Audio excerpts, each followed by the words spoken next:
Frères et sœurs en Christ, que Dieu vous bénisse puissamment au nom de Jésus-Christ. Exhortons nos frères et sœurs sur la parole de Dieu qui est vie et esprit. Seigneur Jésus-Christ, nous t'invitons au milieu de nous, viens nous édifier par la puissance de ta parole, afin que nous recevions la vie au nom de Jésus-Christ. Amen.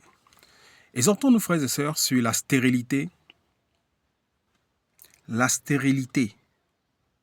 Frères et sœurs, il y a certaines personnes qui sont stériles et pourtant, c'est des gens qui craignent Dieu, qui servent Dieu, qui font la volonté de Dieu. C'est de ces gens-là que nous voulons parler. Nous voulons nous exhorter ce matin. Frères et sœurs, il y a beaucoup dans le monde entier qui sont des vrais disciples du Seigneur Jésus-Christ, qui mettent sa parole en pratique, mais alors qui n'arrivent pas à avoir d'enfants, qui vivent des difficultés, qui vivent des blocages, qui vivent des problèmes. C'est de ceux-là que nous voulons nous édifier ce matin. Pourquoi Dieu permet que tu sois son serviteur, sa serviteuse, et que vous soyez stériles. Frères et sœurs, que Dieu nous révèle la vérité que le Seigneur Jésus-Christ nous a apportée et la grâce. Frères et sœurs, la majorité des hommes qui craignent Dieu et les femmes qui craignent Dieu, qui n'arrivent pas à avoir des enfants, d'eux viendront des prophètes. D'eux viendront des évêques, des apôtres, des hommes puissants qui vont influencer, impacter le monde pour la gloire de Dieu. Sois consolé, ma sœur, toi qui crains Dieu, qui marche selon les préceptes de Dieu, mais qui n'a pas encore enfanté. De la stérile viendra une multitude. Frères et sœurs, je peux te citer déjà deux exemples, ou un exemple, un grand exemple, à l'exemple de notre Père dans la foi, Abraham. Un homme juste, le Père de la foi. Mais jusqu'à 100 ans, le Père de la foi n'avait pas une descendance au point où il a voulu léguer tous ses biens à un serviteur. Frères et sœurs, Dieu est fidèle. Mon frère, si tu crains Dieu, que tu sers Dieu et que tu n'as pas encore vu la main de Dieu, tu n'as pas eu d'enfant, même si les gens se moquent de toi, continue à servir ton Dieu. Parce que de toi, il y a des enfants qui viendront avec puissance. Je peux te prendre encore l'exemple de Anne. Anne qui priait Dieu, qui servait Dieu dans la prière, dans les jeûnes, n'avait pas d'enfant. On s'est moqué d'Anne, mais de Anne est sorti un grand prophète dans le monde entier, qui a influencé le monde jusqu'à l'ère où nous sommes, Samuel. Notre Père dans la foi, Abraham, qui nous a engendrés dans la foi, de lui est sorti Isaac. Isaac, les enfants de la promesse, ceux qui n'ont pas d'enfants et qui servent Dieu, qui craignent Dieu, vous avez la promesse de Dieu en vous. Pourquoi Dieu le permet-il? Parce qu'il veut que le monde entier voie sa gloire. Dieu veut émerveiller le monde à travers vos déserts, vos difficultés, vos problèmes que vous traversez.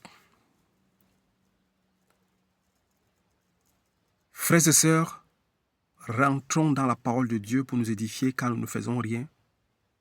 Nous ne prêchons pas notre intelligence, nous prêchons la parole de Dieu qui est vie et esprit. Lisons la parole de Dieu dans le livre de Luc chapitre 1, verset 5, pour confirmer mes dires. La parole de Dieu déclare: durant le règne d'Hérode sur la Judée, il y avait un prêtre du nom de Zacharie. Un prêtre, un pasteur, un sacrificateur du nom de Zacharie. de la classe d'Abia. Sa femme était une descendance d'Aaron. Sa femme était descendante d'Aaron. Waouh!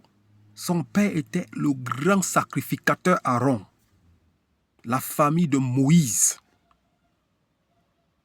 La femme de Zacharie était la descendance d'Aaron.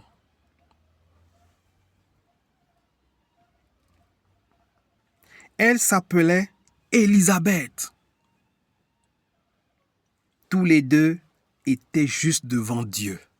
Tous les deux étaient justes devant Dieu. C'est un couple qui craignait Dieu, qui était juste devant Dieu. Ils faisaient la volonté de Dieu.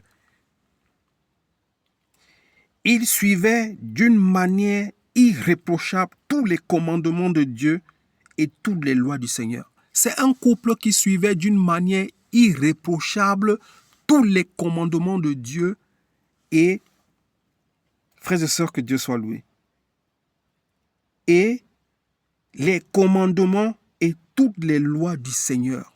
Ils mettaient la parole de Dieu en pratique.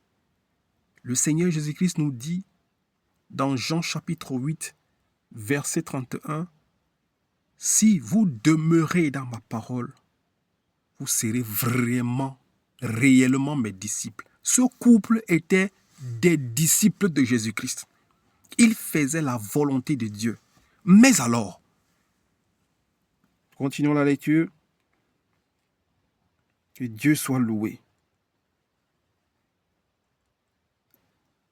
Ils n'avaient pas d'enfants parce qu'Élisabeth était stérile et ils étaient l'un et l'autre d'un âge avancé. Ce couple n'avait pas d'enfants parce qu'Élisabeth était stérile et les deux étaient avancés d'âge. Mais pourquoi une telle chose? Les gens vont se poser des questions. Mais comment un couple peut craindre Dieu? Ils font la volonté de Dieu, mais ils n'ont pas d'enfants. Pourquoi Dieu permet cela? Ce n'est pas possible. Pourquoi Dieu peut accepter une telle chose? Dieu sait tout. Dieu prévoit tout. Il fait grâce à qui il veut et comme il veut. Nous pouvons confirmer cela dans le livre de Jean chapitre 9, au verset 2. La parole de Dieu déclare, nous pouvons lire même le verset 1. Jésus vit un passant, un homme aveugle de naissance. Ses disciples lui posaient cette question. Maître, qui a péché, cet homme ou ses parents, pour qu'il soit né aveugle? Frères et sœurs, beaucoup vont se poser des questions. Sûrement, Élisabeth et Zacharie avaient péché. C'est pour ça qu'ils étaient stériles. Oui, il y en a ceux qui ont péché, qui sont stériles aujourd'hui. Mais il y en a d'autres qui n'ont pas péché, comme Élisabeth et Zacharie, mais ils sont stériles. Mais pourquoi Dieu permet une telle chose? Jésus leur répondit, ce n'est pas parce que lui ou ses parents aient péché, mais c'est afin que les œuvres de Dieu soient révélées en lui. Ce n'est pas parce que Élisabeth et Zacharie ont péché, mais c'est parce ou leurs parents ont péché, mais c'est pour que les œuvres de Dieu, la gloire de Dieu, la puissance de Dieu se manifestent dans leur vie. Ce n'est pas parce que mon frère, toi qui crains Dieu, ma soeur, toi qui crains Dieu, qui fais la volonté de Dieu, tu as péché ou tes parents ont péché, ce n'est pas pour ça que tu n'as pas d'enfant. Mais c'est pour la gloire de Dieu que Dieu te fait attendre. Parce que de toi viendra un prophète. De toi viendra un grand apôtre. De toi viendra un grand évêque. De toi viendra une prophétesse. De toi viendra un serviteur de Dieu. Dis gloire à Dieu au nom de Jésus-Christ. Voilà pourquoi Dieu veut que tu le glorifies. Élisabeth et Zacharie ici n'ont pas arrêté de servir Dieu, d'adorer, de craindre Dieu. Eux, ils craignaient Dieu même malgré l'âge avancé. Abraham et Anne et notre mère dans la foi, Sarah, n'ont pas arrêté de craindre Dieu. Eux, ils continuent à craindre Dieu malgré leur âge avancé. Dieu est merveilleux quand il veut faire sa chose. Nous pouvons retourner dans le livre de Luc, chapitre 1, au verset 8, on nous dit ici, frères et sœurs, lisons, « Or, pendant que Zacharie remplissait sa fonction de prêtre devant Dieu, un prêtre en plus, un pasteur, un apôtre de Dieu, pendant que Zacharie remplissait sa fonction de prêtre devant Dieu, c'était son tour. C'était le tour de sa classe. Il fut désigné par le sort d'après les règles en vigueur pour les prêtres, pour entrer dans le temple du Seigneur et y brûler le parfum. Toute la multitude du peuple était dehors en prière à l'heure de l'offrande du parfum. Alors un ange du Seigneur parut à Zacharie et se tint debout à droite de l'autel des parfums. Zacharie fut troublé en le voyant, et la peur s'empara de lui. Mais l'ange lui dit, « N'aie pas peur, Zacharie, car ta prière a été exaucée. » Malgré ces moments de stérilité, de moquerie, lui étant un prêtre, sa femme étant une fervente serviteuse, les gens les regardaient, ils étaient la risée du quartier. L'ange apparaît pour lui dire, ta prière a été exaucée.